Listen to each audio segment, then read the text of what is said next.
À tous, j'espère que vous allez bien. Ici iBoy des Team 8 pour vous proposer un nouveau tuto Photoshop. Donc aujourd'hui, nous allons apprendre à créer un effet vintage sur vos photos, semblable aux effets préinstallés sur l'application Instagram pour ceux qui connaissent.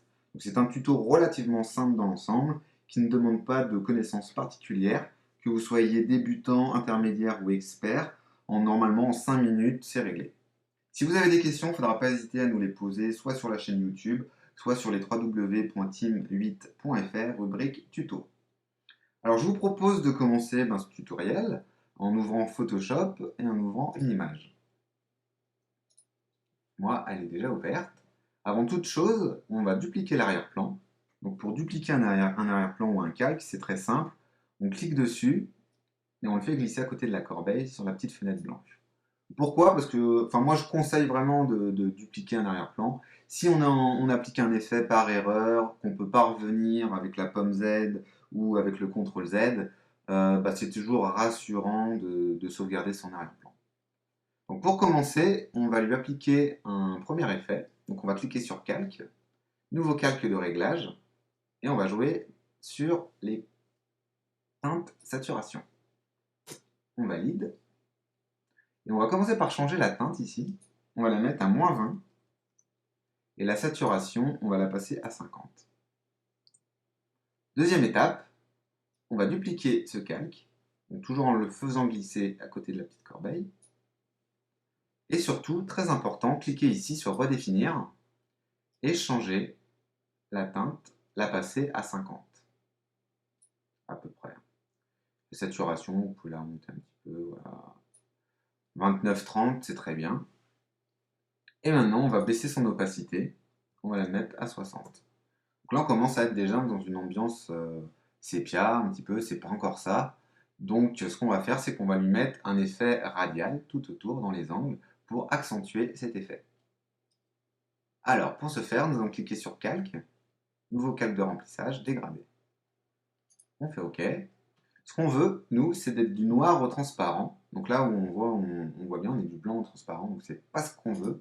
Donc on clique dessus, juste un petit clic. Normalement, il y a l'éditeur des dégradés qui apparaît. Donc si vous êtes par défaut sur ce genre de couleur, c'est pas très grave.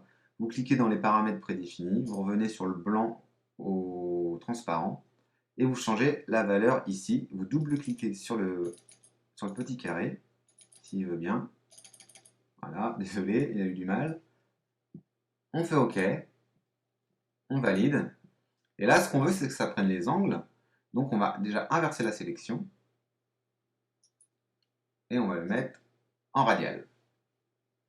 On peut changer son échelle, mettre en 140, voilà, c'est très bien. On valide. Donc là, c'est un peu trop noir, donc moi j'ai tendance à baisser l'opacité de ce calque. Ici, de le mettre à 60. Voilà, on valide. Et ce qu'on peut faire maintenant, c'est de créer une petite lumière, la centrale, qui va pâlir un petit peu l'image. Donc, on va redupliquer encore. Et oui, on duplique beaucoup, mais ça nous évite de faire plusieurs manips. C'est beaucoup plus rapide. Donc, on duplique ce calque et on redouble-clique ici. Et là, on veut être du blanc au transparent. Donc là, on peut soit cliquer ici, soit changer là, les paramètres se mettent au blanc. Valider. Et là, on veut que ça soit central et non pas dans les angles. Donc, on inverse la sélection. Et puis, on peut baisser un petit peu l'échelle, la mettre à 120. On valide. Et là, ce qu'on va faire, c'est très important, on va jouer sur les courbes. Donc, c'est ça qui va nous permettre de donner réellement un effet vintage à vos photos. Donc, pour ce faire, on clique sur Calque, nouveau calque de réglage, et on clique sur Courbe. On nomme pas, c'est pas très grave, on n'est pas pointilleux, on est là pour apprendre. Donc, vous voyez que un onglet réglage vient d'apparaître, avec ici, où c'est marqué RVB, les 3 couches. Donc on va commencer par modifier la couche du rouge. L'idée c'est de faire un S. Donc vous voyez, vous avez une diagonale parfaite. Dans un premier temps, on va juste cliquer à peu près ici pour créer un point. Et cliquer ici pour créer un deuxième point. Retournons sur notre premier point. On va le monter légèrement. Et notre deuxième point, nous allons le descendre également légèrement. Vous voyez, l'idée c'est de faire à peu près un S. C'est pas vraiment ça là, c'est pas très grave. Voilà. Donc maintenant, nous allons jouer sur les verts en faisant exactement la même manip que sur le rouge.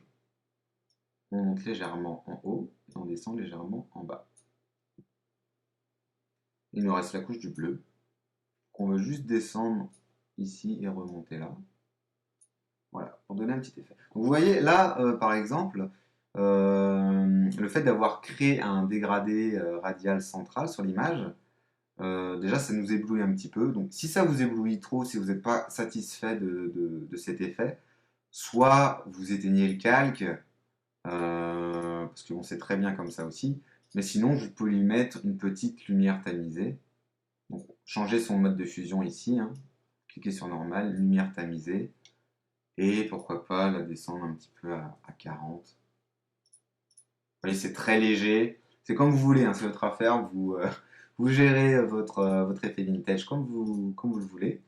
Donc là, ça manque un petit peu de touche orangée, donc ce qu'on va faire, c'est qu'on va créer un calque, donc vous allez cliquer sur calque, nouveau calque de remplissage, et on va faire une couleur unie, pour avoir une couleur un peu plus chaude. Donc là, on va chercher dans notre palette de couleurs un ton chaud. Donc par exemple, voilà, un jaune orangé, c'est très bien. Bon là, ça nous gâche un petit peu la vue, ça nous gâche tout ce qu'on vient de faire, c'est pas génial, hein. Donc on va baisser son opacité, on va la mettre à 20. Et surtout, on va cliquer dans les modes de fusion pour lui appliquer une lumière tamisée. Et voilà, vous venez de créer un effet vintage. Donc vous voyez, en 1, 2, 3, 4, 5, 6 calques, on arrive à un résultat plutôt satisfaisant. Donc, si vous avez des questions, il ne faut pas hésiter à nous contacter sur les www.teammate.fr ou nous laisser tout simplement un petit commentaire sur la chaîne YouTube et surtout de vous abonner à la chaîne afin de nous suivre. Donc voilà, je vous souhaite une très bonne journée et vous dis à très bientôt.